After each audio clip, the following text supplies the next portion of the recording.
Welcome to Fly Nubian Queen Network, the network for melanated people like you.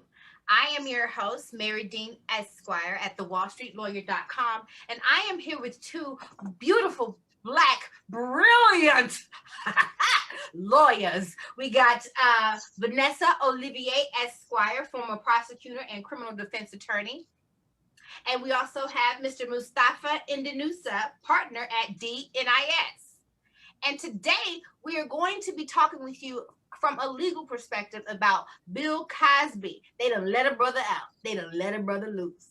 I got to do a dip for Bill Cosby. All right, Vanessa. So what do you think? Give us some commentary on, give us your perspective of, are you for or against it? Because as you guys know, when the black community gets in an uproar, everybody knows about it. And this has not just the black community, but the United States of America is all flipped on top of its head. They done let another brother go. So we ain't been this flipped on our head. According to CNN, we have not been this flipped on our head since they done let OJ out. They are comparing old brother to OJ Simpson, who done allegedly murdered his wife. Murdered. Okay, so how do you weigh in on this, Miss former prosecutor and criminal defense attorney Vanessa Olivier Esquire? Well, I mean, I think I'm split, like a lot of our folks are, and a lot of melanated folks are, and I think the reason I'm split is because, there's a part of me that seeks justice for the victims of these crimes, and there's another side of me that the legal side of me, the lawyer side of me, that really understands that this might be an unpopular belief for those people who think that justice wasn't done here, but there are some legal things, some legal issues that are that are very important, and due process is one of them. So this is more of an issue of due process and whether Bill Cosby's due process rights were received. And in this instance, I specifically think that they were not, which is why I stand behind what the Supreme Court has decided with regards to this case. Now, specifically, the details. What, from a legal perspective, why did the Supreme Court overturn this decision? Because not the Supreme Court, just the Court of Appeals, right? It didn't go all the way up to the Supreme Court. I want to be political. I believe it's the Pennsylvania Supreme Court that overturned it. Okay. And in this instance, the reason why it was overturned was because Bill Cosby had an agreement with the first prosecutor in this case. I believe it's DA Castor, and in that agreement, he was essentially promised immunity for giving certain information in regards to this case, and that immunity was not granted.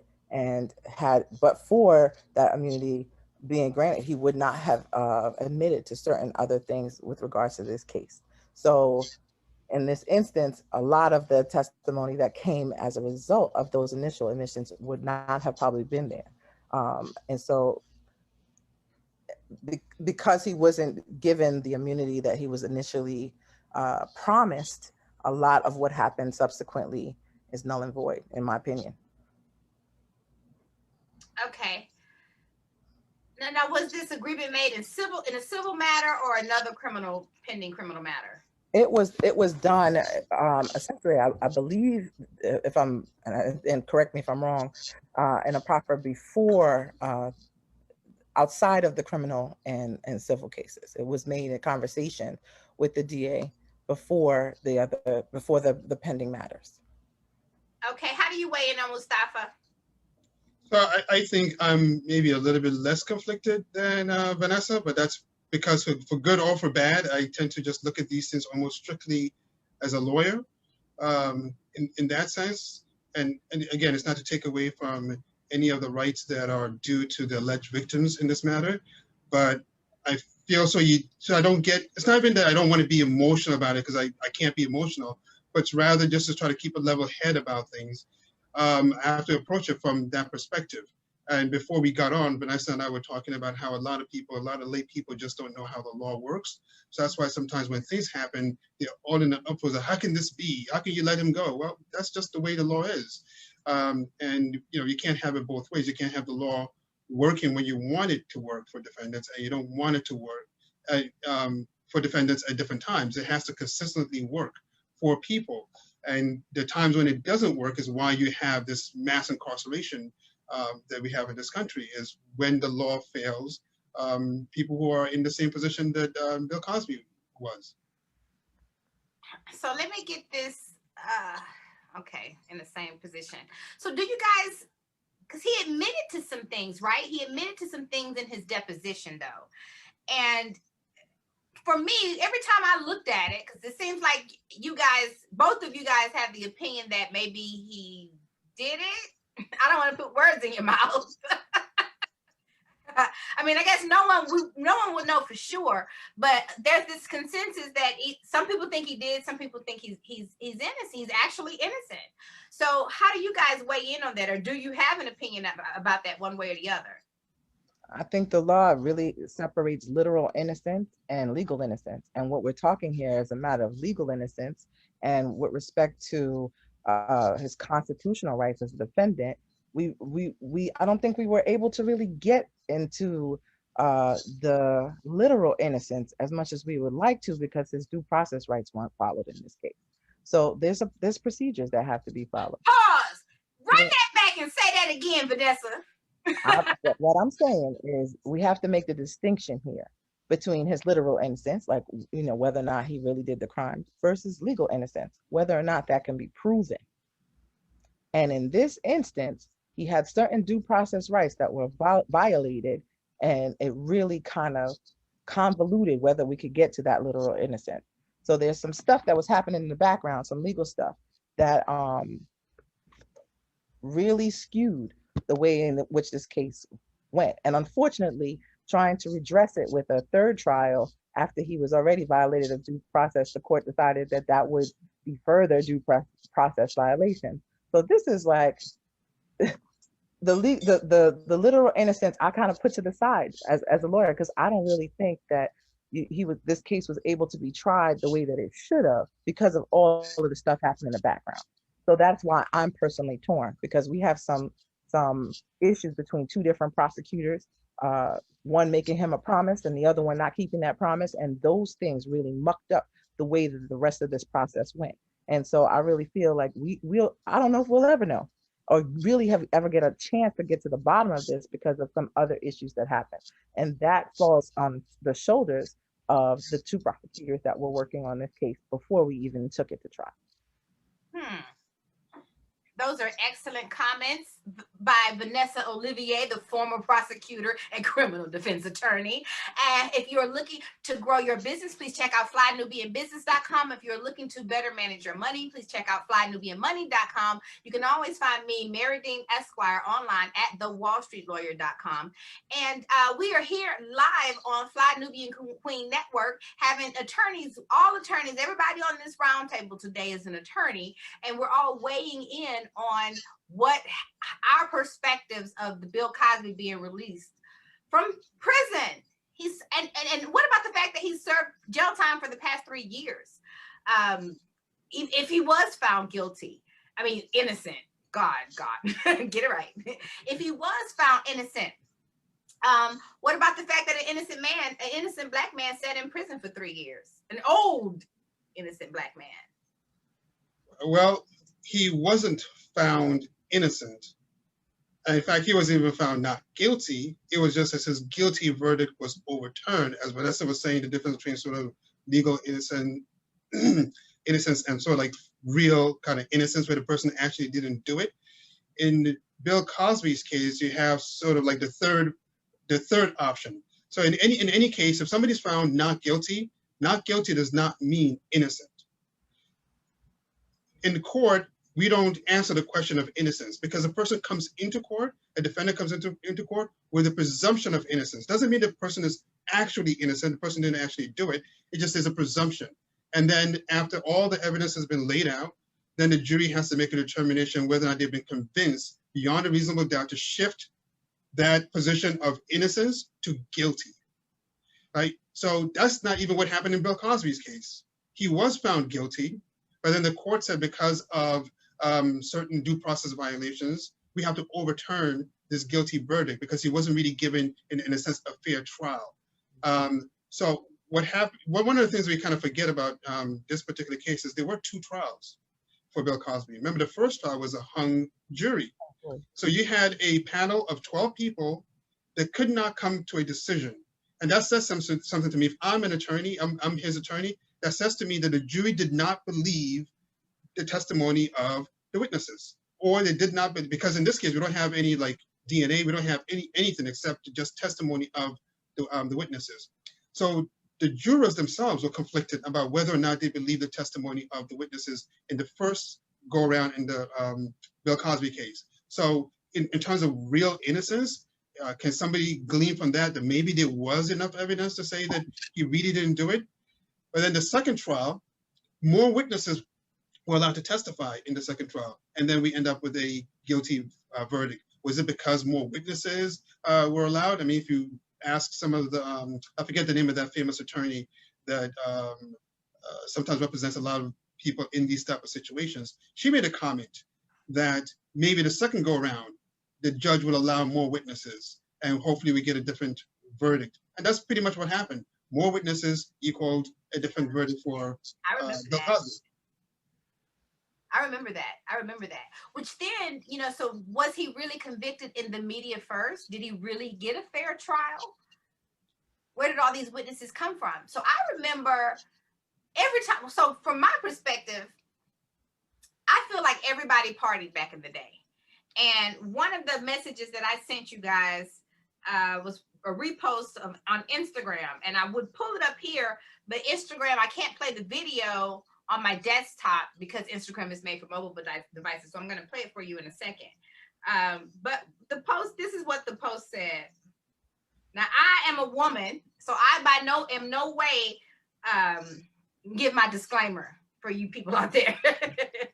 I am a female and I am in no way condoning any type of drugging or violence against women. I'm on the complete opposite side of that.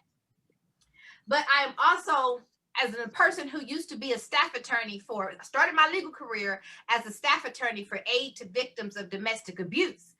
And so, you know, and I ended up divorcing my ex-husband for the same thing. So I was very clear with victims that, you know, you are your first line of defense. You are your first line of defense. I'm not no dang on victim. I'm not going to curse today. I'm not no darn victim. Okay. And so because I'm not no darn victim, that means I am my first line of defense. And every time that I would read some of the stories and the women's commentary about Bill Cosby, it sounded like they wanted it, you know, or that they didn't have enough gumption about themselves to turn him down because of his status as Bill Cosby. Which still to me says you want it, or you ain't got enough woman backbone to say you don't want it, which is not the same thing as rape. Rape says, I don't want it, and you force it on me. That's rape. I remember one woman's testimony where she said, he put it out in my face and I turned my head. Well, girl, if you're doing all of that, you got enough sense to get away if you wanted to. So the testimony that I would hear, just, you know, it was always sketchy to me. So I want to play this clip. I'm going to play it on my iPad. I went out to get my iPad. I hope you guys can at least hear it. Let me see here if this is going to work for me. Stand by. I had 3 blue pills in his. Okay. So he says, how many women have taken drinks from men that gave them drinks only to loosen them up to have sex? I'm paraphrasing because his language is worse than mine. How many women have gotten high with the man that gave them the drugs only to loosen them up to have sex, and y'all have sex? Be honest. So this was the first, and then it scrolls. He had 3 blue pills in his hand. 3 blue pills. 3 blue pills, and he put his hand out, and I said, "What are those?" And he said, "They'll help you relax." And I said, "Like, are they natural? Are they like a herbal remedy?" He said, "No, they're your friends. Just put them down. They're your friends. They're your friends. Just put them down." Swallow. And he hands me some water. I get some water somehow, and I swallow the 3 pills down. Why do you do that? I took them because I trusted that they would maybe just help me feel a little more relaxed. You trusted him? Yes, I did. Yes, he had 3 blue pills. Now, if you at the party and somebody hand you 3 little blue pills and tell you to swallow this because they're your friends, and you actually swallow them, and then she says, "Oh, he gives me," first she says he gives me water, and then, "Oh, I get some water somehow." If you're that coherent that articulate about the event, and you're that no one snuck the roofie in your drink. You didn't. No one. He didn't trick you and tell you it was a peppermint and make your breath smell good. He didn't tell you this was medicine to make your headache go away. He told you they were your friends. Take them down. So if you don't have enough sense to know that you're taking a drug, you don't even know what it is, that the party is about to start with you in it. If you don't have, to me, that's kind of asking for it. And so the testimony that I kept hearing repeatedly, and even the things that he admitted to giving people illegal drugs. He didn't admit to necessarily giving people, and correct me if I'm wrong, he did not admit to giving people illegal drugs against their knowledge. I think, I mean, I think it's dangerous to try the case with only some of the information. And for me personally, I wouldn't go down that road. And the reason is because I think that one of the things that you might not be really acknowledging is there's a power differentiation here when you're dealing with a person like Bill Cosby. So I think that has to be put out there. Like, we're not just dealing with just any person. We're dealing with someone who in many ways have power over a number of people's careers, over a number of people's jobs. And like, so the specifics of how these things played out matter. As in any case, the specifics matter. So I'm hesitant to like go down the route where we're actually like pulling in that information to really get at that. I think that, the literal guilt with respect to whether or not he's guilty or not is not so much as at issue here. And I think it's hard for us to get to that because of all of the stuff that happened with regard to the lack of due process. So that's, I think, the issue that we really need to focus on, and not go down the slippery slope of trying to try the case in the media, which, is happening anyway. But as attorneys, I don't think it's responsible to do that, because we're pulling partial information from various dates and times instead of really looking at the case critically. And I think that we can't even get there because we're talking about violations that happened before we could even get to those parts of the case. And the question I asked myself is, were we able to get full information from these witnesses, from these, alleged victims, if, he's waiving his Fifth Amendment right, his constitutional right, and that waiver is creating this kind of is where all this other information is coming from. So we're talking about a trial error. We're talking about an error of process that makes it very hard for the rest of the stuff to be trusted and to be valid, in my personal opinion. So I wouldn't even address those things here with you guys, because I feel like we can't do that here. Like, I don't think that that's fair to the alleged victims. I don't think that that's even fair to the defendant or the prior defendant in this case. That's really interesting, but I think we cannot not look at this in a bubble. This is, every time you have a Black man who touches the pole, the beautiful white swan of the white woman, right? That is always the basis of so much turmoil in the Black community. That's why the media itself is comparing this to O.J. Simpson, because they want to compare his crimes or his alleged crimes to that of an alleged murderer's crimes, which is not one and the same. And so when Felicia Rashad came out and in support of him, what she blatantly said was, "I'm glad justice was done, because I didn't understand," and I'm paraphrasing, but I didn't understand why they went after him like this. Everybody, the hush, the rumor mill says that he was in the works of buying NBC. This is what the articles are reporting on. Absolutely. This. That he was in the process of buying that network, and then they shut him up and silenced him with this kind of with these criminal charges. Now, when we can say, "Oh, well, we can't look at this in that way," we can't look at this in a vacuum. We can't. What did you say to me? Because I don't want to put words in your mouth. No, I was saying with respect to like basically putting the witnesses on trying the case. We can't try the case here, but they have crucified this man in the media, and I don't think. And if nobody stands up for he's our Black leader. He's a Black leader in the sense that he gave a lot of Black people a positive role model as far as a father figure in the 80s and 90s era when people didn't have fathers in the homes like that and mothers in the homes like that. So they gave Black Americans hope. They gave us an image of a Black perfect kind of family and something that we could all aspire to. He was kind of he wasn't just Black people's dad, he was America's dad. Absolutely. And the fact that they have willingly just crucified this man, you know, with these, and as I'm reading the testimony, as I listen to this witness right here, I'm sorry, but if they're going to crucify this man and I'm going to go do my own research and you listen to the actual witness, I can form my own opinion, especially when I know that I live in a society where the mainstream media is always painting this narrative to demonize and take away our Black leaders. They always do that. We couldn't have Malcolm X. They took him. We couldn't have Martin Luther King. They took him. And by no means am I comparing him to some of those great men who sacrificed their lives for the movement. But I can't help but see that the parallel, because I just came back from Black Wall Street, blackwallstreet.com, guys, in Tulsa, Oklahoma. And even that whole Tulsa, Oklahoma, and whole Greenwood burned to the ground started with the Black man who allegedly he tripped and fell on a white woman accidentally, and they crucified and burned down a whole town because of that. Uh-huh. So I just can't look at them putting this man on trial, and he wasn't supposed to be on trial. It was a huge technicality. They weren't even supposed to try the freaking case. That's what time it was. They weren't even supposed to try the case. You know how insulting it is for a judge to be overturned and a higher court above them?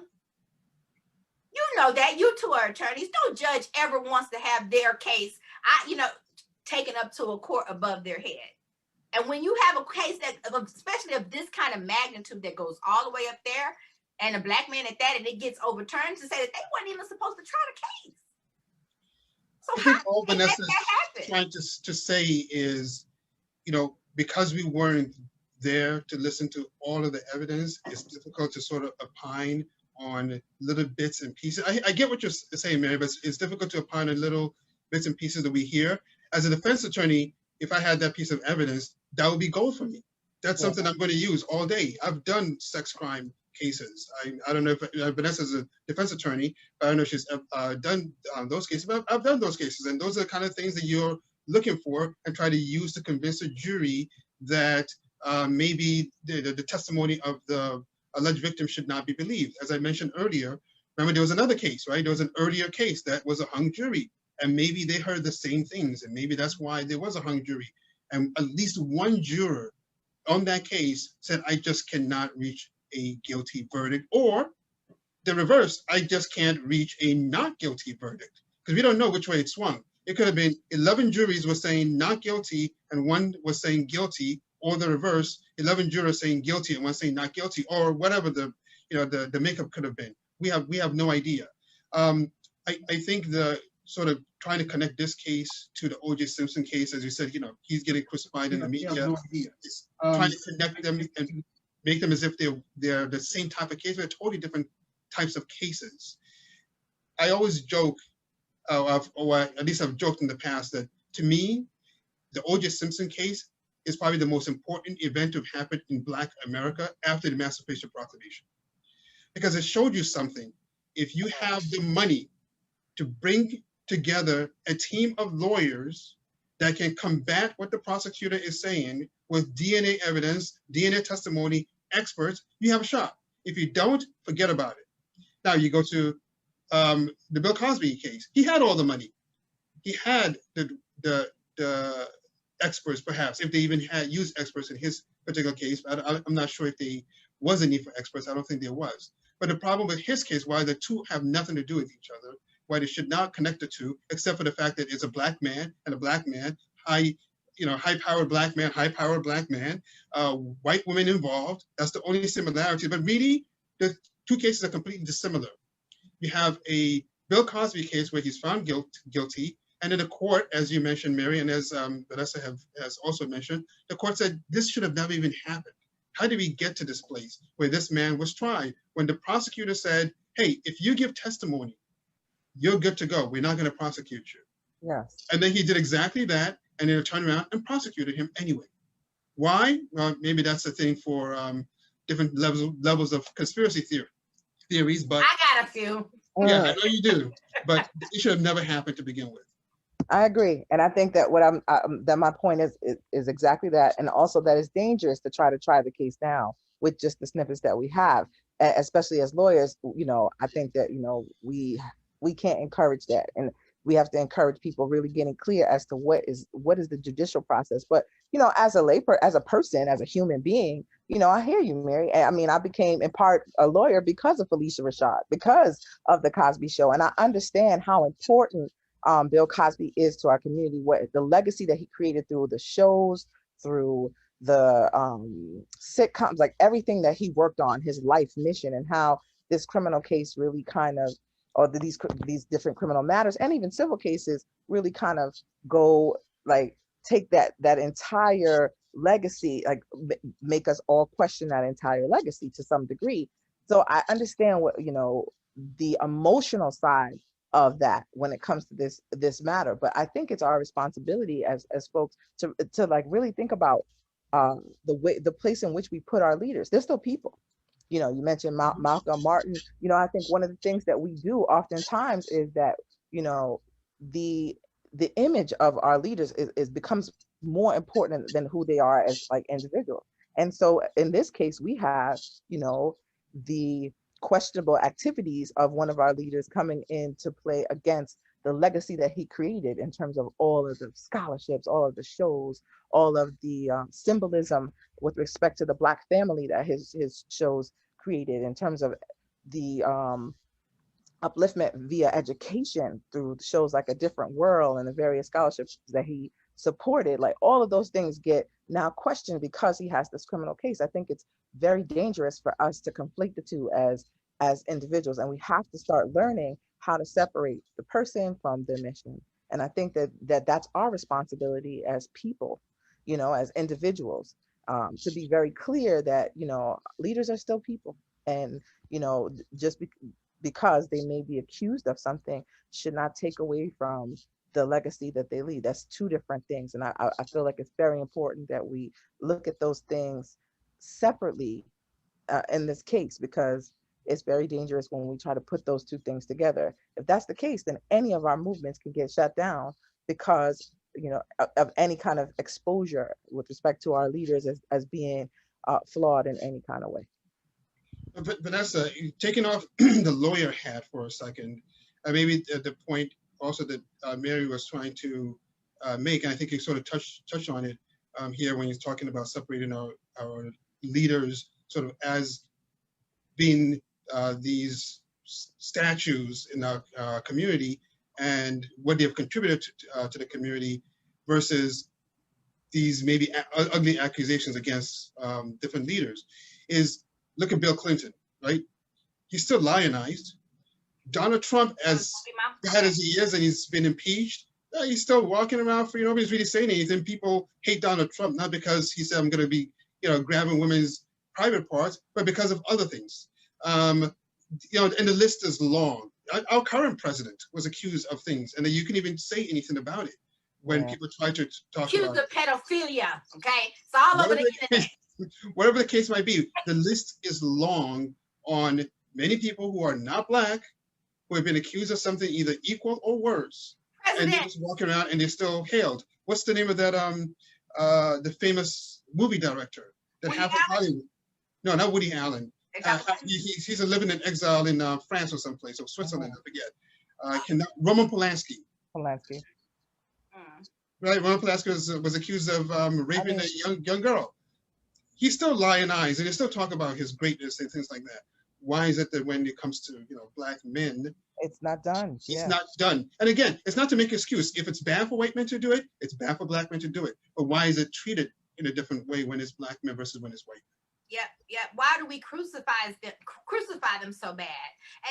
And and not to say, because I feel like what I'm about to say is going to counter that and demonize one of my great leaders. But you know, one of the Black Panthers wrote that book, Fire and Ice. This kind of crushed my soul when I found out he authored that book, Fire and Ice. Have you read that? Are you No. familiar, Elder Cleaser? And he that book is a disgusting book about how he raped white women. And before he got good at raping white women, he practiced on raping Black women. It's very disturbing to me. But I said all of that to say, when you're talking about us, that book got a Pulitzer Prize. That book got a Pulitzer Prize. It got a Pulitzer Prize. And, you know, you will never understand it. I think that Bill Cosby stepped on the wrong person's toes. And I think they just gonna make a lesson out of that boy. And that's just, you know, and it's my opinion, but I feel like we have a responsibility to, I don't think it's dangerous for me to do my own trial and do my own research and gather the facts for myself. I think that it's dangerous not to. I think that everybody out there, you are your own sifter of your own reality. Perception is reality. And so I encourage everybody out there, because this is the network for intelligent Black people. I encourage all of you to do your own independent research and you sort the facts for yourself and decide if that man if that man should be criminalized, penalized, and thrown away, locked away, never to be heard of again. If that's your decision and if that's what you conclude, that's what you conclude. But I urge you to go beyond mainstream media. Go beyond the article that's going to be on CNN. Go beyond the first page of Google. So you're going to have to really follow some conspiracy on the outskirts kind of. You're going to have to go on the outskirts for this kind of intel.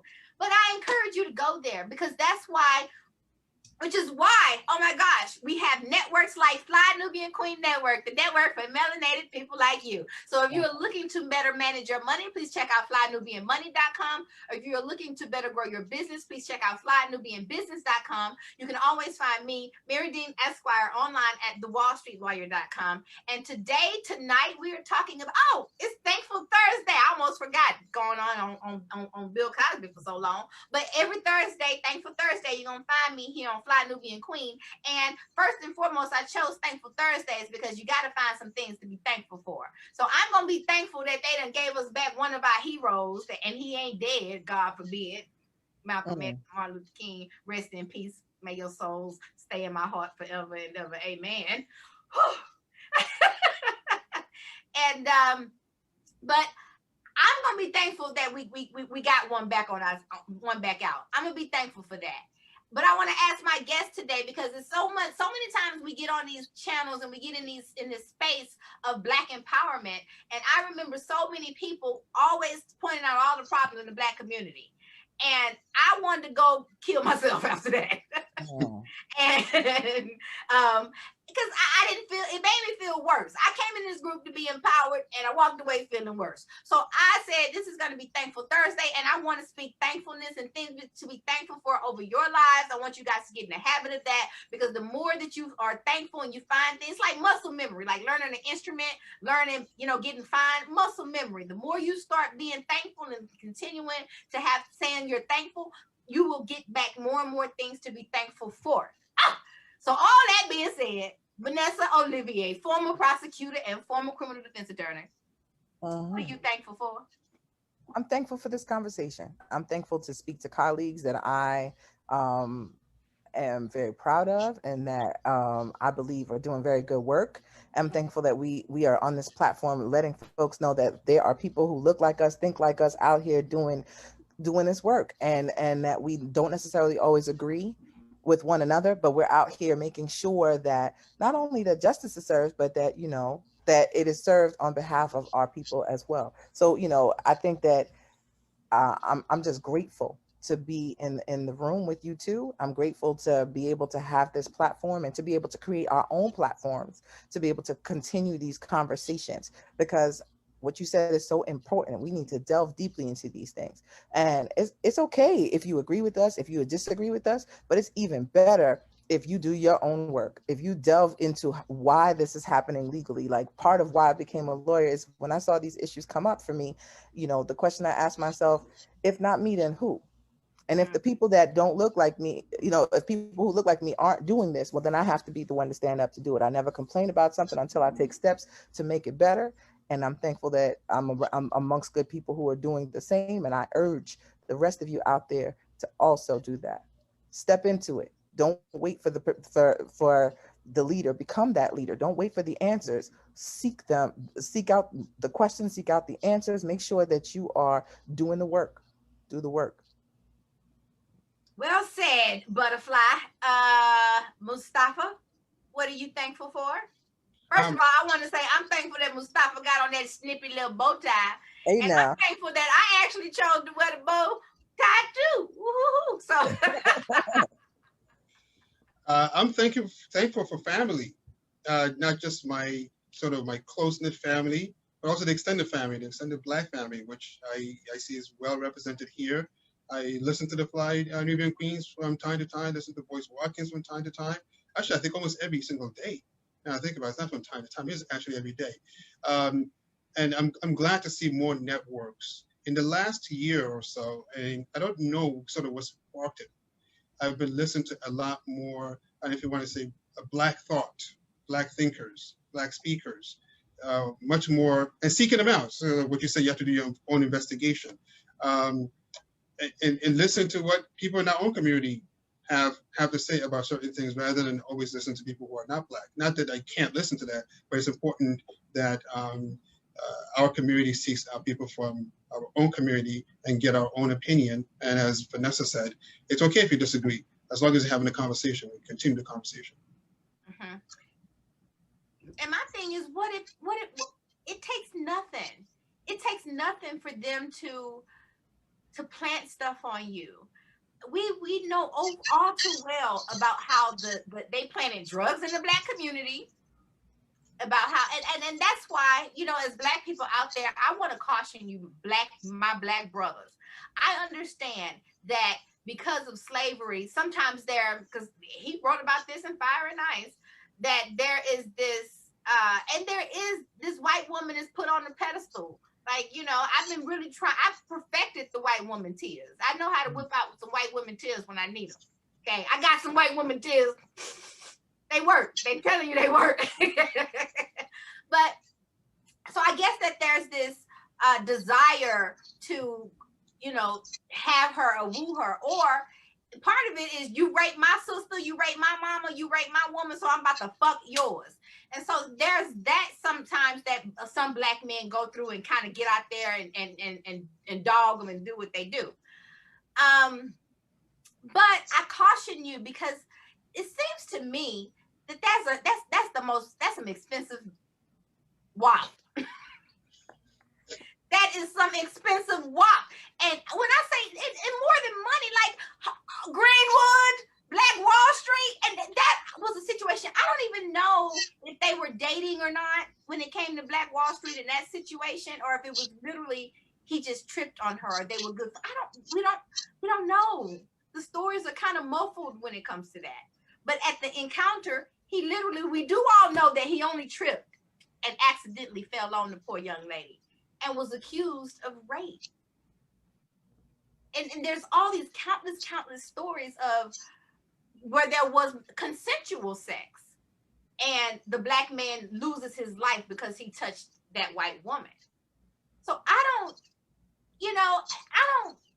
just stay away from it if I was you. But who am I to judge? You are on Fly Nubian Queen Network, the network for melanated men and women like you. I am your host, Mary Dean Esquire, here at the WallStreetLawyer.com, and we're coming to you live, commenting with Black lawyers, talking about Bill Cosby getting out of jail. We are talking about, and I'm talking with Vanessa Olivier, former prosecutor and criminal defense attorney, and and Mustafa Indanusa, partner at DNIS. You got your .com? Throw it out there. It's DNISlaw.com. DNISlaw.com. So if you need an attorney, tell them your specialty. Litigation. So I do criminal defense. I do civil cases, landlord-tenant, My office do immigration, personal injury like slip and falls and car accidents, and those. So it's pretty much litigation. Okay, so if that's what you're looking for, that's you can look no further to that guy. All right, so let's see. We talked about what else. What else are you thankful for, Vanessa? We can't never be too thankful. No, I'm also thankful I'm thankful for some of these COVID restrictions being lifted and for some more freedom. I think that, we still got to be safe. And I'm definitely encouraging people out here to make sure that we recognize that, this thing is, still something you got to be cautious about. I'm still hearing reports of people getting sick and stuff like that. So please take care of yourselves. But to be able to be out and about a little bit more than we were before, after being kind of, for at least in my case, cooped up in the house for a significant period of time, and for my young people to be, I'm starting to really appreciate sunlight, appreciate outdoors, appreciate gatherings and being amongst people more so than before. And I'm praying that, we get more of that, because I think it's important for us to be in relationships. I'm thankful for those relationships being able to be renewed more than on the digital platform, but in real life, especially in these summer months. So very thankful for that.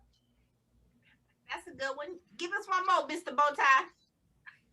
Um, Life, but maybe I can give some advice for some of the people who are listening.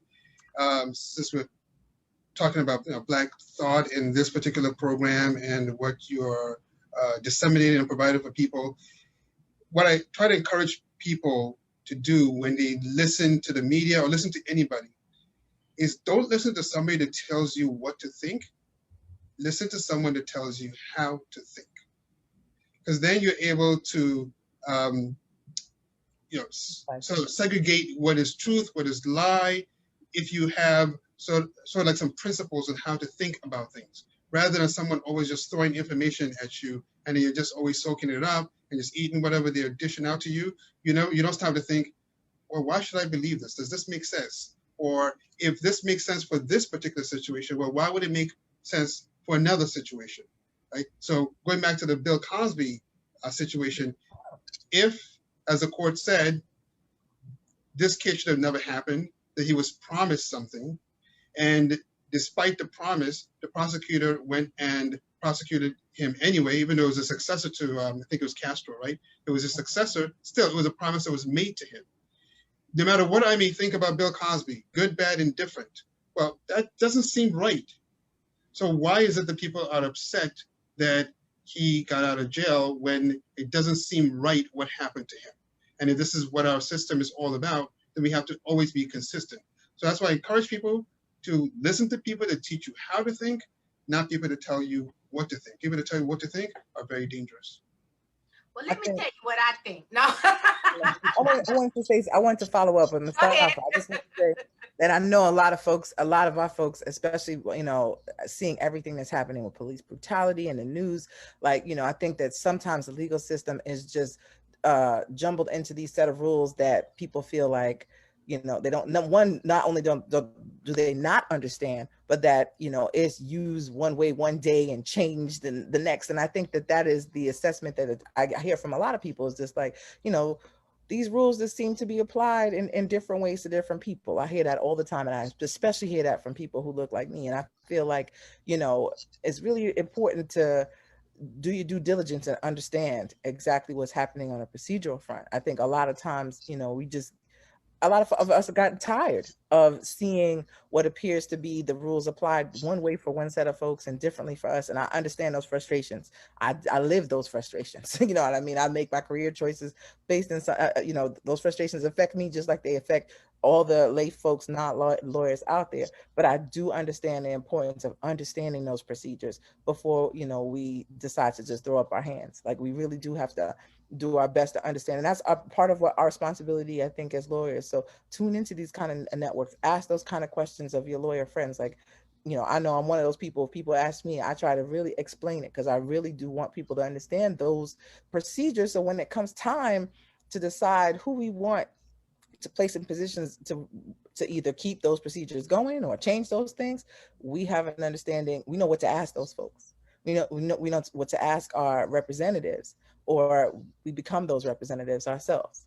And I see more and more of us, you know, taking those leads. I see our numbers growing in law school. I see our numbers growing on the political front. And I know that, you know, that folks are getting tired, but I urge folks to, you know, before giving up, really step up before giving up. Yeah. And when it comes to the legal system, be careful what you ask for, people. Right? Yeah. If you're not happy with what happened with Cosby, wait till when it happens to somebody you might actually like in the same exact situation. Like I'll give you an example of something. Maybe it's controversial. I watched almost the entire trial of Derek Chauvin, and Derek Chauvin got what he deserved.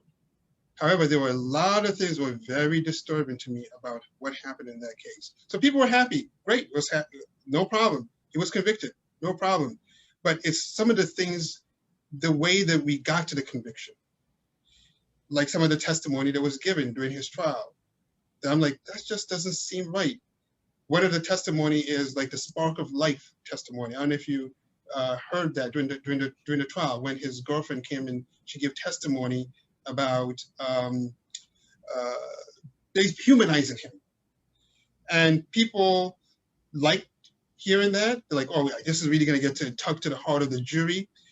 And I did a little bit of research. So I said, you know, why you should look into things yourself, just like what Mary was saying, investigating.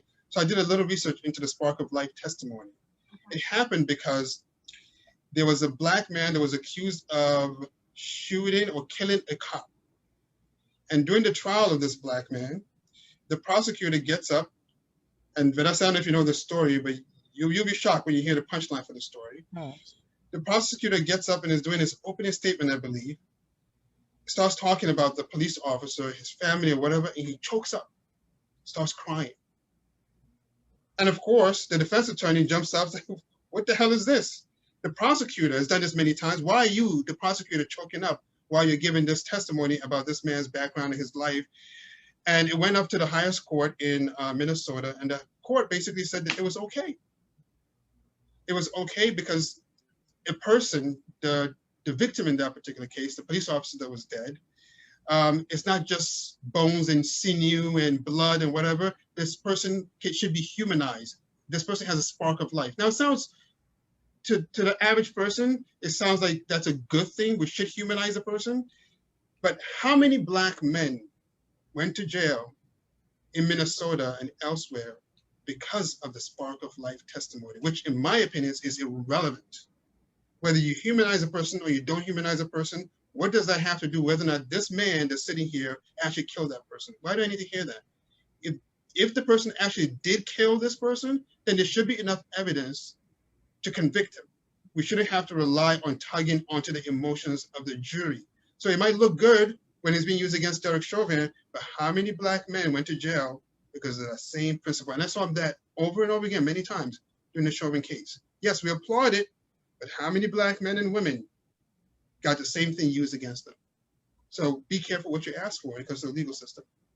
Well, the interesting thing about the whole spark of life is, what about those Black men? You say it was used against the Black men. Don't get that. They don't get any spark of life. They get to be. They are turned into animals. Yeah. Yeah. Is there no spark in life for those Black men? In the way that people are being described, sometimes they're not. They're not described in a humanizing way. They tend to be dehumanized, as you just said. Yeah, there are multiple examples during the Derek Chauvin case of things that I found that were troubling to me. Maybe it's because I'm just a jaded criminal defense attorney. I don't know, maybe, but they were just very troubling to me. Some of the things that happened during that case that I wouldn't like to see repeated. And I just wonder how many other people sort of fell into that trap. And because we have a disgusting, white cop gets convicted, as much as that's great, what he did, he deserved to be convicted. I wouldn't want him to be convicted based on tactics that I know should not happen and to me have no place in court. I guess that's also the powerful thing about appeal in terms of I don't know if either of you have had opportunities to like write any, but to have the opportunity to kind of do a bird's eye view of all these things and pull from all the strategies employed, during court, because like when these things are happening real time, that's one thing, right? And judges are making their decisions, and I've had judges make decisions that I think are ridiculous and that are, highly against what I, know to be the law and know to be the way things should go. And the one thing that I do appreciate about the appeal system, and even like all the way up to the Supreme Court, is the opportunity to pull those things and really take note of those things and make sure that if there are any injustices applied, that they can be like basically remediated and handled. Because I think that's what's happening in this instance, is that we get to look at those things and pull from everything that happened and all the decisions that were being made. So the legal system has ways to remedy itself. And I'm not just because I'm a lawyer standing behind it, because there's some things that I think that are, I've seen happen that I shake my head at to this day as a Black woman, as a woman, with regards to injustices. But I am glad that there are systems in place that can potentially make amends for and redress the wrongs done by the legal system. And unfortunately, in many cases in which I think that some wrongs are done and it can't be addressed, like in this instance, because there's not going to be a third trial, because that would be essentially further taking away Mr. Cosby's due process. There's things that I think that will never get to be heard because of some of the wrongs that were done earlier on in trial. That's what's shameful for me about this instance. But it's important that we look at these things not just from the emotional standpoint, but also systematic, in terms of like, looking at how all these things are playing out, and that we never forget that there might be some other ways to remedy some of these wrongs. I think a lot of times we forget that, and we look to the fact that maybe things were not done correctly, but there was a remedy in this case, right? And Bill Cosby's attorneys were able to pull at that. As attorneys, I think we need to start thinking about using all of the weapons in our arsenal to handle any kind of criminal wrongs done. Or not criminal wrongs, but wrongs done within the legal system. Which brings up a good point. You said that, Mustafa, earlier you compared only because CNN and everybody else makes the comparison between Bill Cosby and O.J. Simpson. And you said, well, the only difference is that they were two Black men. There's white women. With Bill Cosby, it was Black, white women, I think all of the rainbow, right?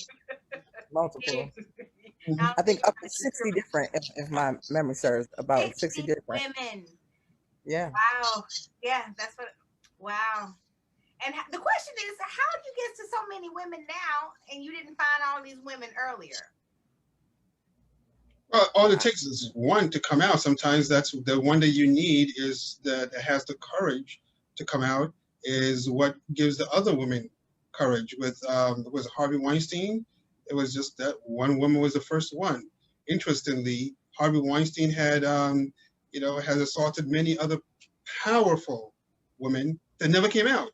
It was the non-powerful women that came out, and then the powerful ones in Hollywood all started, oh yeah, it happened to me too. But sometimes it just takes one. Hence the Me Too movement.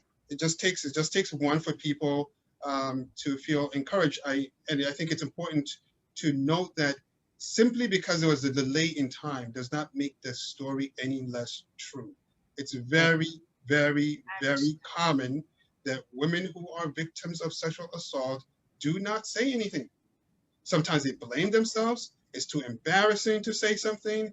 Who's going to believe me? There's so many different things that go into your thinking as to why people just put it in a box somewhere, put it to the side, and then somebody has the courage to come and say, yeah, that happened to me.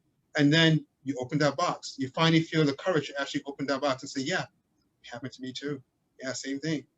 Well, I'm so happy that you actually were able to come out and say something, because I would have never been able to do that. So when you see powerful women in Hollywood don't say anything, these are moneyed women that you would think have nothing to fear, right? The whole world would believe them. It's whoever. I don't even remember who some of his victims were, they don't say anything. How much so for women that are not even in the same situation? So, okay. Do anybody have any last words?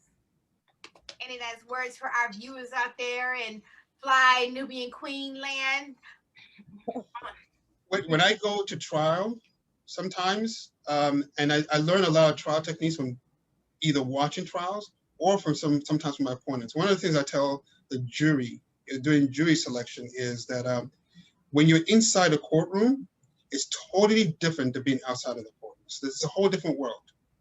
When you're on the outside and you're accused of committing a crime, usually we expect you to say, I didn't do it. If you don't say I didn't do it, you're guilty. In the courtroom, it's the total opposite. If you're in the courtroom and somebody accuses you of a crime and you don't say I didn't do it, it cannot be held against you until there's been evidence presented beyond a reasonable doubt. The reason why I mentioned that is that's exactly what we're looking at here with in the Cosby situation. It's a totally different world. You can't look at it the same way that you would if you're outside, right? Real innocence versus a legal innocence. It's a different thing. And that's the way you need to approach when you see the law. You don't have to necessarily like it. That's why even when you're doing jury instructions, they might ask the jury, or the judge will instruct the jury about the law. So you don't necessarily have to like it, but will you follow my instructions? Yes, Your Honor. And that's all that matters. You will follow the instructions. And that's what the Supreme Court basically did. They followed the instructions of the Constitution. And this is a decision that they made. It's totally different when you're in the courtroom, when you're dealing with the confines and the context of the law, than if you're in the outside world. And people just can't treat those two things as being the same. Yeah, following up on that, being held, something being deemed a false accusation due to actual innocence, or a false accusation due to some kind of due process violation. They're two different things, and we have to separate those things in this instance to really get at the heart of what's happening. And in terms of getting into the literal innocence, it's we almost can't get there in this case because there was a violation that happened before we could even get there. So I just want folks to be aware of that, even in terms of Bill Cosby's statements right now, where he's saying, I'm still asserting my innocence. He's saying that, yes, I drugged these women, but I'm innocent of any kind of crime. And, he gets the right to make those kind of statements if he wants to, because he technically has not been proven guilty beyond a reasonable doubt, given the overturn that just occurred. So, I urge folks to really understand what's really going on. And that doesn't mean you surrender your emotions, surrender your thoughts, surrender your instincts. I would never ask anybody to do those things. Those things have led me very, very far in life, but really understanding how this whole thing works is so crucial and critical before making statements just based on emotion. That's because that means that we are just allowing our emotions to lead and not really trying to understand everything that's going on here. It's critical you understand it. And it's critical that you understand every side of it. As an informed person, we have the ability and access to all the information to know everything that we need to know to prevent any kind of miscarriages of justice on our own behalf. And it's our responsibility to do that. We have to be responsible with regards to that. Does it make any atrocities that happen to us okay? Absolutely not. Does it make any kind of wrongs okay? No, but it's our responsibility to ensure that these things are addressed and redressed when need be. Our responsibility, nobody else's. We have everything that we need to get everything that we want. And all I got to say is he ain't do it. No, I'm just he ain't do it. I'm so glad they let him out. What is the it that he didn't do, though? That is the question. He didn't do anything illegally.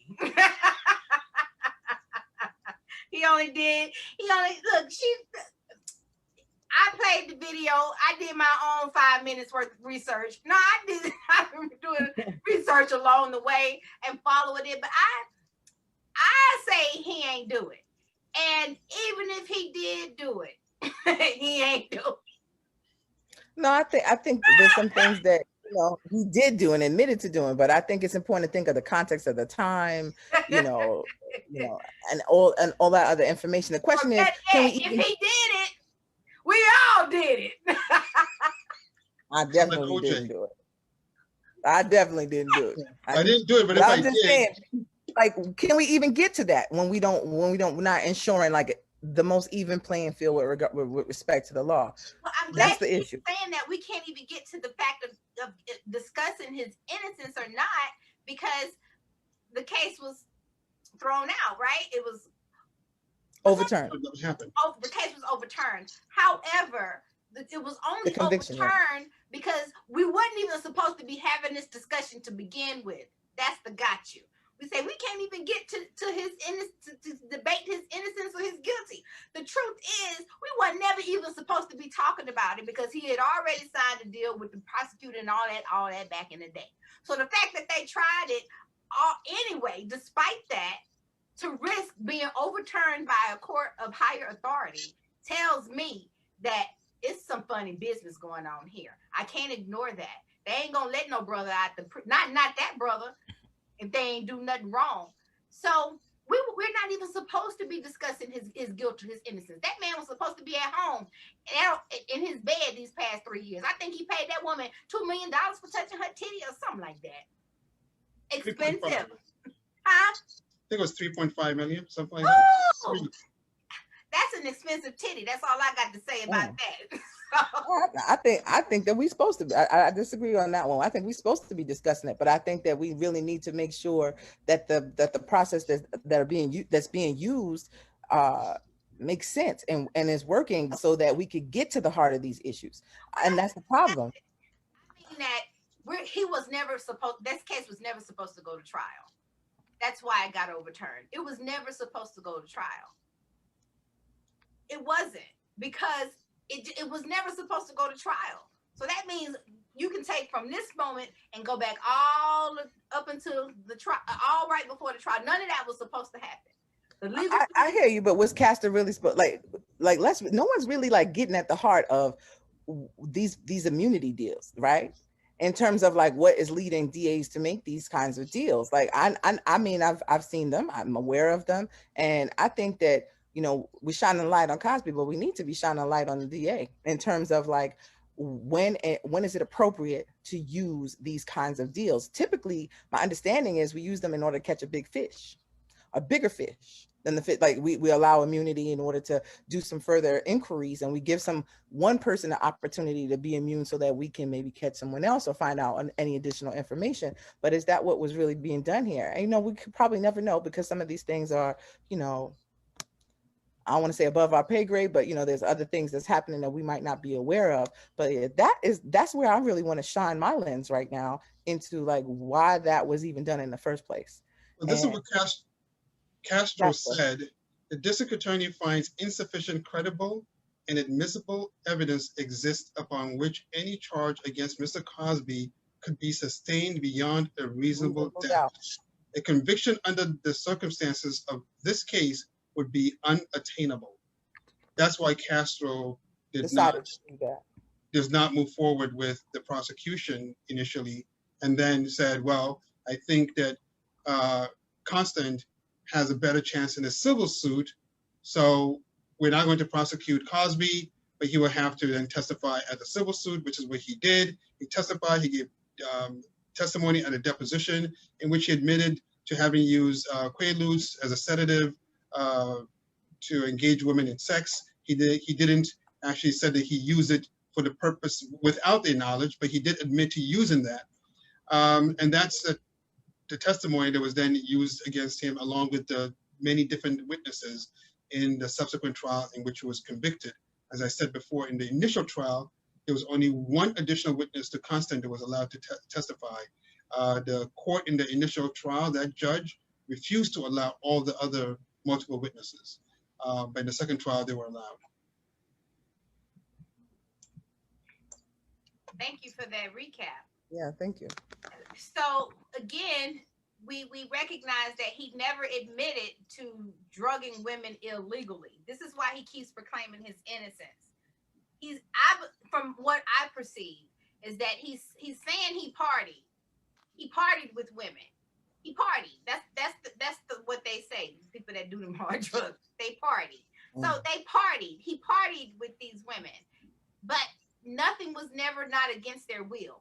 Now, did he, when you talk about maybe a civil lawsuit, right?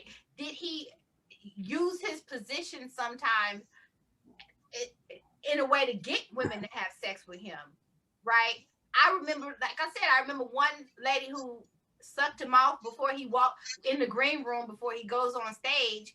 And he tells her, you know, put this in your mouth. Don't you like this? And she was like, you know, she didn't really want to do it, but she did it because it was Bill Cosby. Now, while I don't think that it's right for you to use your overpower a woman, if you sit there and do it, I always say victims and abusive people go together like a perfect marriage made in hell, like peanut butter and jelly sandwich. The peanut butter and the jelly, they are attracting to each other at that space. So I don't understand how I can later on scream rape if I voluntarily suck your thing. Maybe if I'm doing it for a job, maybe if I'm doing it for any of those other reasons, but does that mean that I'm raped or I'm stupid? I don't understand that because I don't have to do it. Now, if I say no and you make me do it anyway, and you say do it anyway, okay, now that's rape. Or if you just don't even, but you force it on me, that's rape. Or if you slip me some drugs behind my back while I don't know and you take it, that's rape. But if I'm just, if you telling me the pills are supposed to make me happy and they're my friends and I take them anyway, is that rape? But the good thing about our system, as Vanessa was saying, is we don't have to retry that. That's something that a jury does. And again, going back to the fact that there were two different cases. In the first case, the defense, their strategy was sort of what you were saying, Mary. Their strategy was more, they partied. It was consensual. In the second case, where he was convicted, they took a different strategy. It was more, oh, she's just a gold digger, just trying to get his money, less on the consensual stuff. Did that impact how the jury took the testimony and what they accepted as true and not true? Perhaps, you know, who knows? But we weren't there, so we can't really comment too much on how the jury viewed the different testimony that was offered. And not only that, we have to also take into consideration, as you both know, judges decide oftentimes based on their interpretation of the law, what juries are allowed to hear and what they're not, right? Never So gets admitted. in these two trials, if you were to look over trial test, I haven't looked over all the testimony from both, but I'm sure that like different information was presented in both, which is probably about part of the reason why we have different, while there were different decisions and rulings made. So a lot of like what is allowed to enter into a thing matters, and the way the laws interpret matter, and the fact that getting into these specifics, I feel like it's people are going to do it anyway because everybody's kind of their own judge, and I guess everyone's entitled to their own opinion, but without really delving deeply into the intricacies of all of the stories, without knowing all the nuances, I feel like is really important, not to just extrapolate some of this stuff to decide whether or not he's guilty or innocent in a literal sense, but in a legal sense, it's clear that due process was violated here, which is why we can't. It's hard to get to those other things because we're at a roadblock, we're at an impasse when it comes to that. And so when looking at it, we didn't bring up R. Kelly, we didn't bring up, Michael Jackson, we didn't bring and I feel like it's very interesting to kind of delve into kind of how so many of our leaders are, initially put on this pedestal and then knocked down. Do we, as people, how do we handle that? Do we stop putting folks on pedestals and just recognizing that even our most eloquent of speakers, our best artists, our most phenomenal athletes are still people that could potentially, have misgivings, whether it be criminal misgivings or just general misgivings, right? I think that that's where the rubber meets the road for me, where it's important for me to separate out, the things that a person accomplishes. Like, how do we still allow for the positive things that Bill Cosby has done for our community to last, or like with the understanding that he may have had some either criminal or civil misgivings as well, like, and like, not to do a direct comparison, but when I think of like an R. Kelly, there's some of his songs I listen to and I'm still grooving out when there's a lot of things about his character personally and in terms of the way I've seen things play out in terms of some of the cases against him that make me think that, he ain't the best of people. Like, in terms of from a moral standpoint, my moral standpoint, and I think that this is important stuff for us to talk about as a community. How do we maintain the legacies of our leaders by understanding that they may do some things that are in direct contradiction to what we think is the moral way to go? And we have to keep talking about that, because for me, like, there's some reprehensible things I can't stand behind, even though I may love your music, love your mission, love your work. And who were you talking about again? I mean, I was kind of going between all of them, but I was bringing up folks like, R. Kelly, or even a Michael Jackson. Like, we may all, I say we agree to disagree in terms of like the intricacies. There's some people who, stand behind the fact that no matter how many people came out against Michael Jackson with allegations of any kind of sexual misconduct, like they weren't buying it, and they just believe that that was all wrong, and they just stand behind his mission. There's still people who think that there might be some truth to some of those allegations, but they still rock with his music. Like, how do we, or even in R. Kelly, do you stand behind some of the music he puts out, even if you don't stand behind some of his actions and activities in terms of his dealings with minors, or some of the things that have come out against him with as far as sexual misconduct is concerned? How can we sever those things? I think that, of course we have to look at these people individually. I don't want to do a misjustice rather, by like putting that all together. But there's some overlapping themes that are similar between all these people in terms of, them doing something that we might consider great for our community as melanated folks, but some of their activities we might not be able to stand behind morally or otherwise. How do we reconcile those things? And I feel like, it's an ongoing conversation, and we can't be afraid of it, and we can't shy away from it, because how these men are vilified in the media is directly correlated to how they are also lifted up by the media at one point in their career. You can't usually have one without the other. So how do we rectify those things? And I don't necessarily think I have all the answers to it, but I do think that the conversation is an important one. And we started here, and I urge people not to be afraid of it. I see a lot of people just being like, I'm glad Bill Cosby's out, but I don't even want to get into it. I've seen a lot of people do that. And I think it's important to really like wrestle with and these conversations, and what steps can we take as melanated people to control the images of our leaders in the media to some extent, to have some more say so in terms of like how they're represented, and to be fair with them when and if they get in positions where they're knocked down off of those pedestals. I think one of the things that you touched on, you both touched on earlier, was the fact that when it's done to us in terms of having a leader that's knocked off the pedestal, they're not able to easily get back onto it as maybe some of our white counterparts. And that is important to address. Like, so many of our white counterparts who may do something similar will be, given a pat on the back and allowed to continue their lives in ways that we don't. Is that how we want to handle it? I don't know. I don't know. I really am. I'm torn about that. And I think a lot of other viewers are also torn, but I'm not afraid of the conversation. I think it's an important one. Well, I think it's a modern day lynching, if you ask me personally. Strange fruit ain't hanging from the poplar tree no more. They are being crucified in our mass media. And when we can say conspiracy theory, all of them doing it. I don't say I don't say everybody's doing it, like whether it's right or wrong, but I think that at one point in time, not that very long ago, a woman was considered a woman at the age of 15 years old. This is why in Hispanic culture, they have a quinceañera. They made her put on a bride dress and everything, decked out gown, little 15-year-old girl.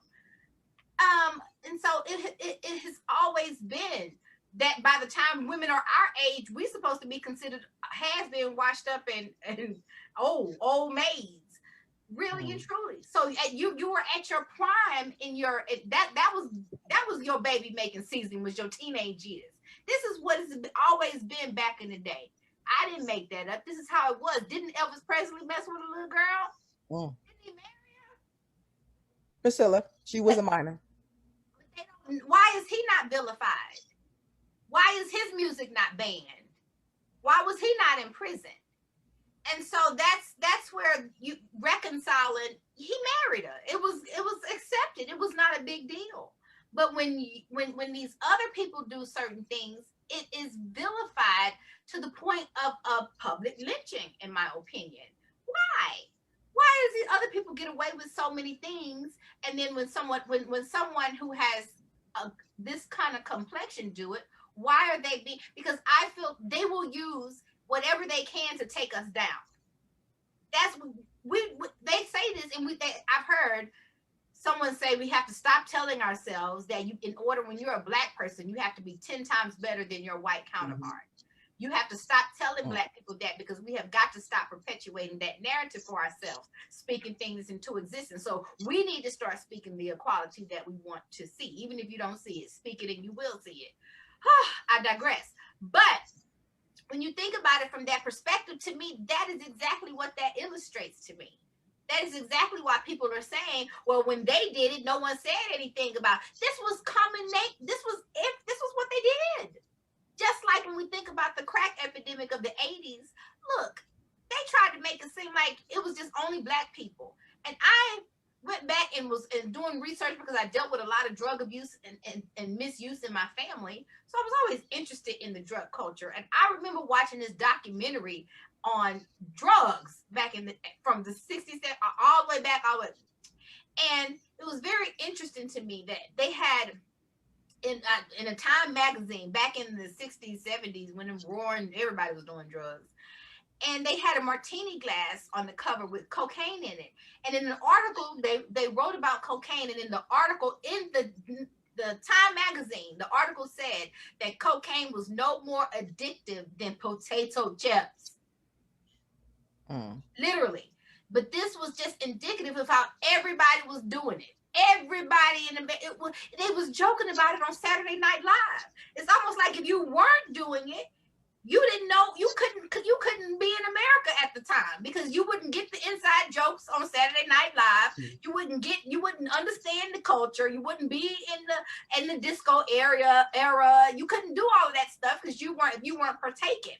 And so as they kept cutting it, different people got a chance to partake. Now you too can partake in this America's favorite powder. And then when they cut it all the way down, and finally the brown and black people could afford to get it, it was the crack epidemic, and you had black folks all across the media killing each other behind this crack epidemic, and we were the ones that were vilified.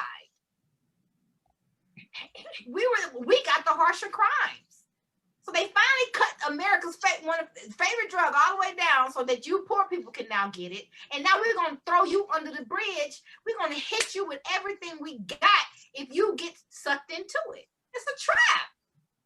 They don't call it the trap house for nothing. And so for my mind, it just seems like these other brothers got caught in other traps. Whether it be the traps of the young girls, the traps of and look, money makes you mean. I'm going to tell you something. I'm the WallStreetLawyer.com. Money, there was another documentary I saw. Does money make you mean? It changes you in a way. When you can buy women, you can buy this, you can buy that. You do walk around with a different kind of bravado and honcho about yourself. Come in, and Bill Cosby had money and power. He had TV power. He was America's dad. He had that kind of power. So I think that's what really made, he probably walked around with that and threw his power around, and he got whatever he wanted from women. But I don't know if he drugged women against their will. And I don't know if he had sex with women against their will. That I don't know.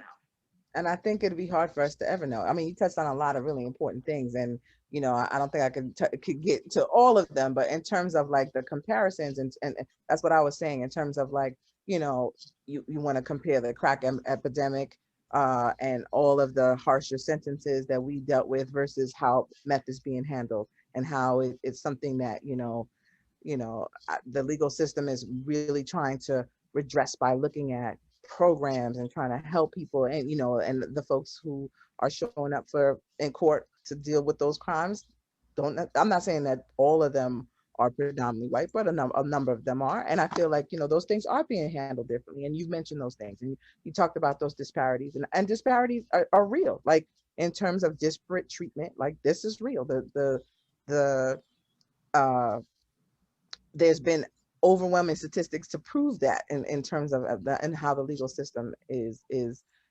swayed in ways against dark melanated folks. That's definitely something that I have not only read about but witnessed firsthand in my experiences as an attorney. But even down to representation in the beginnings, like many of the melanated folks that come in and get questioned a lot of times don't necessarily want to have the means or even ask for the type of attorneys that I see a lot of their white counterparts getting. So these are issues that I think are really important to get to. But when it comes down to Bill Cosby situation, or even a number of the other folks that we have mentioned, I think it is very, I think it's dangerous to say that it's just a conspiracy, and if they've done anything wrong, I don't want us to get to the point where we're looking the other way because folks are brown. But at the same time, I don't want us to ignore the fact that there has been disparate treatment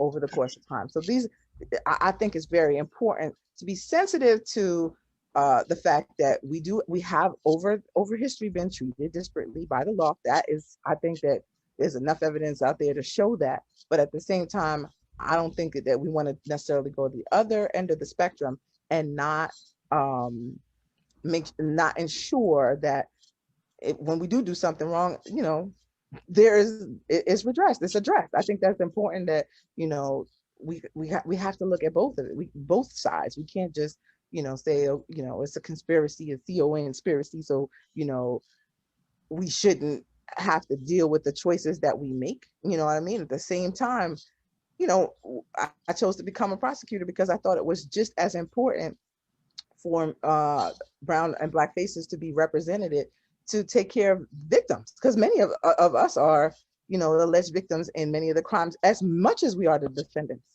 So I remember people asking me, why did you choose that career?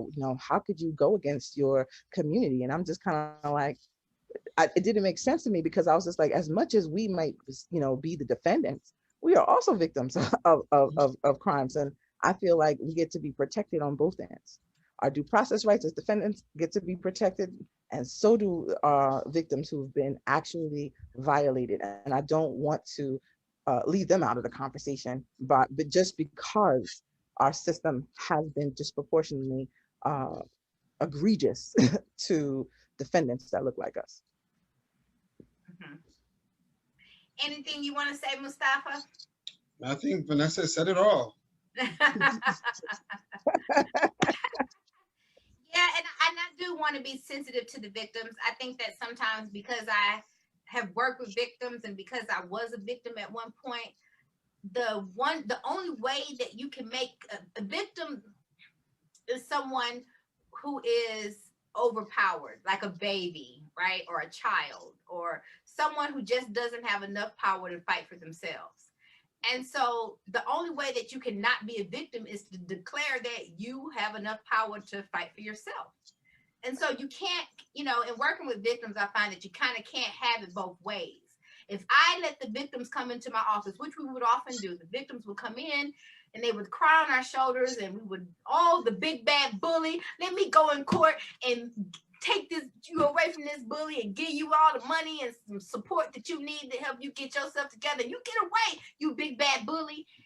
And without doing any accountability work for the victim, when we treated the victim like that, what you found was that next week she'd be with another one. Somehow every man she beat, just meat just coming upside her head. And there's a reason for that.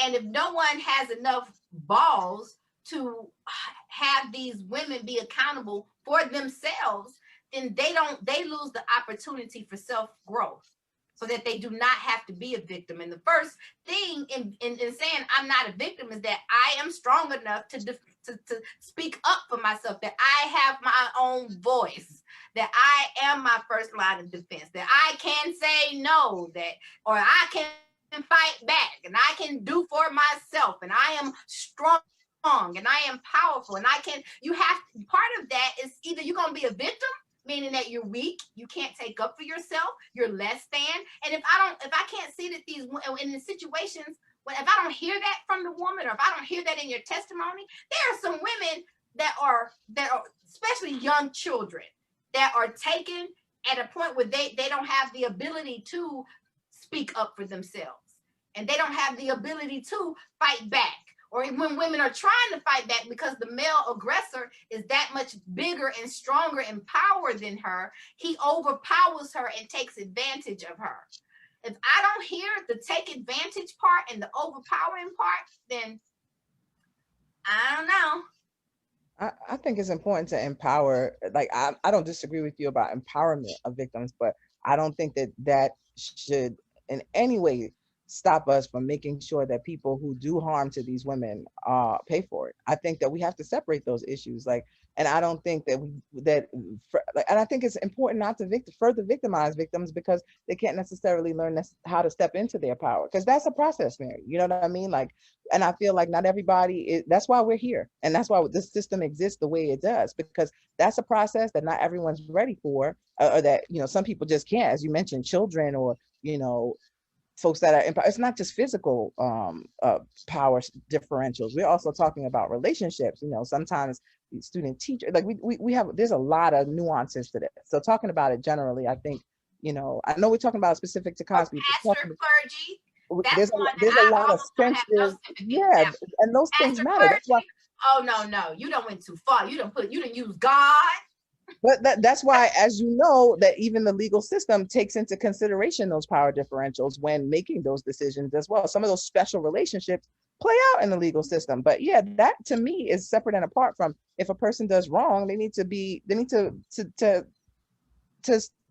answer, and as if we can prove that they've done wrong, they need to answer to that. You know what I mean? And I feel like I don't want to conflate those two or pull those two things together, because our ability to prove beyond a reasonable doubt that someone has done something wrong is separate and apart from whether or not a victim is empowered or not. You know, I don't want us to get in the habit of saying, oh, because our white counterparts don't have to be accountable, or don't seem to be held accountable in the same way that we are, that we shouldn't get to be accountable, because we get victimized as much as our white counterparts do. And we want to have the legal system. I think the goal is to have it work efficiently for everybody, despite their background. And that is more where I think we need to be putting our energies right now, because, you know, right now what we're seeing is all the flaws, you know, in terms of police brutality cases, in terms of disparate treatment, in terms of all those things.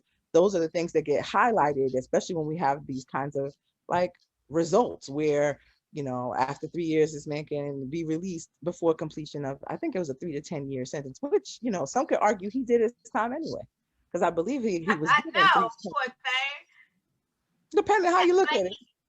Right, or he may be guilty. I don't know, and you're right in that regard. I think the interesting thing is we say that we can't try the case, but the case is being tried in the mass media.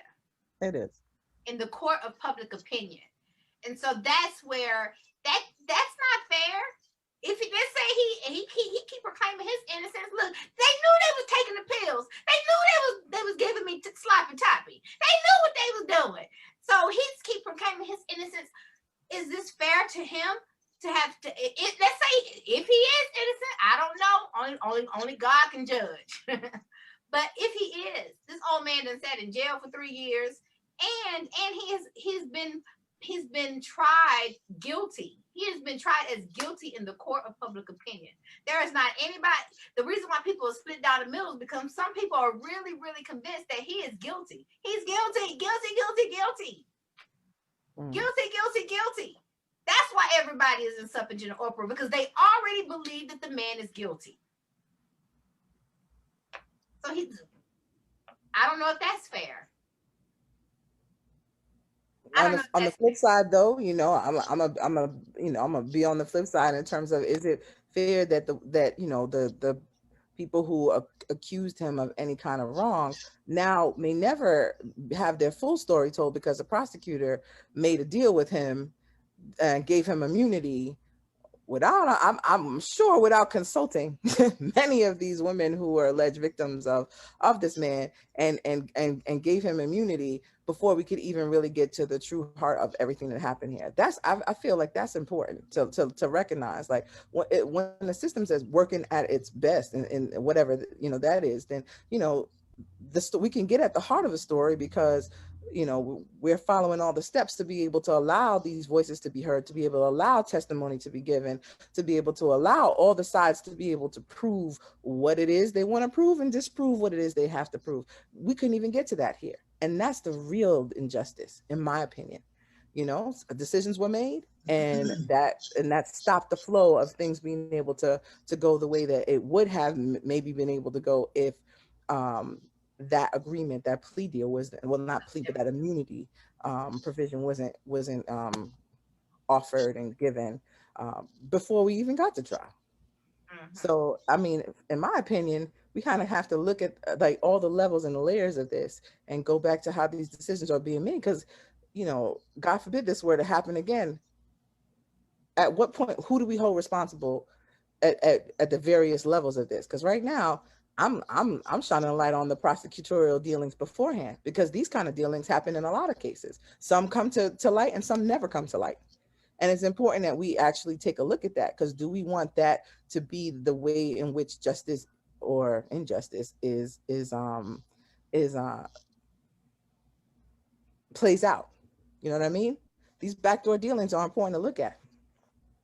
Is the real tragedy in this case, or maybe not even tragedy, but the real bad actor is really Castro, the prosecutor. So before we went live, Vanessa and I were talking about, well, I posed the question, did Cosby get the deal from Castro that he did because he's Bill Cosby?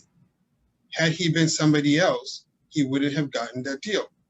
Because if we were really to look into what Castro said as to why he didn't prosecute Cosby, we are left with only one way to look at things, which is that there wasn't enough. Because according to Castro himself, there wasn't enough to prosecute. He didn't believe he could prove the case beyond a reasonable doubt. He could sustain that case to be proven beyond a reasonable doubt, which says, what's the old saying? You can indict a ham sandwich. He didn't feel you can indict Cosby. So just looking at what Castro said, there was nothing there, or not that there wasn't nothing there, but legally there wasn't enough for them to even take this case forward so that he could be potentially be indicted. Did Castro take that position and give Cosby a sweetheart deal because he's Cosby? And then the next person came and said, I don't care, it's Bill Cosby. I don't care what Castro did. I'm going to move forward without thinking about the consequences that, oh, wait a minute. If Castro gave him this deal, I can't then go and turn around and try to prosecute him nonetheless, which is sort of, no matter how you cut it, is a tragedy that happened as a result of the decisions that the prosecutors made.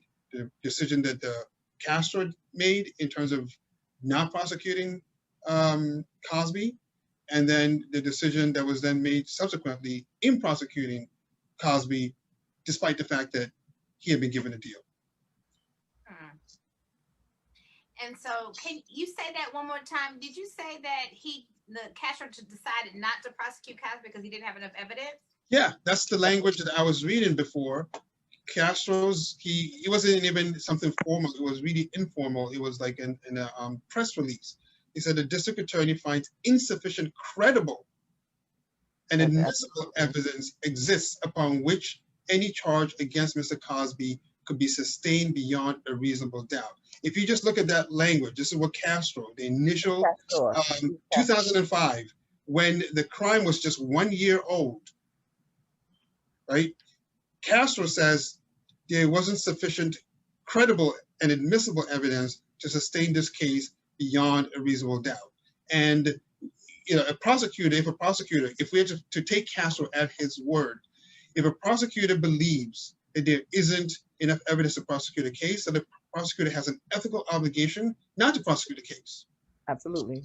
And that's what Castro did. So if you take Castro at his word, there wasn't enough credible evidence, and it had to come from sometime later. So what was the credible evidence that then supported the case against Bill Cosby? It ended up being, well, besides the witnesses, it ended up being the deposition transcript that was unearthed later that was used against him.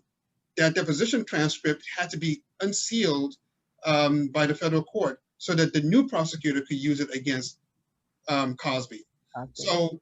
So in a way, Castro is to blame, and maybe in a way he's not to blame, because he just said, look, from what I see, there was no evidence. But then by giving Cosby this sort of get out of jail card, saying I'm not going to prosecute you, that placed Cosby in the position of now sort of telling on himself by saying, yes, I use Quaaludes. Not necessarily in a deceptive way, but yes, I use that in a sexual situation.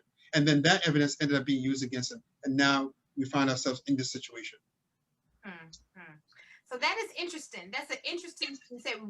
That's very good, because I read some of this stuff. It's been so long. This has been a long time coming, because the first trial was so long ago, right? It was like 2018, or was it even before that? 2018 was when the sentence was given. In 2018, he's been in jail ever since. But like a lot of these things, like I mean, everything kind of back to 2004. 2004. Yeah, I remember. Yeah, it seems like this has been going on for years and years and years. 2004 is when the incident happened. When the incident occurred, yeah. Right.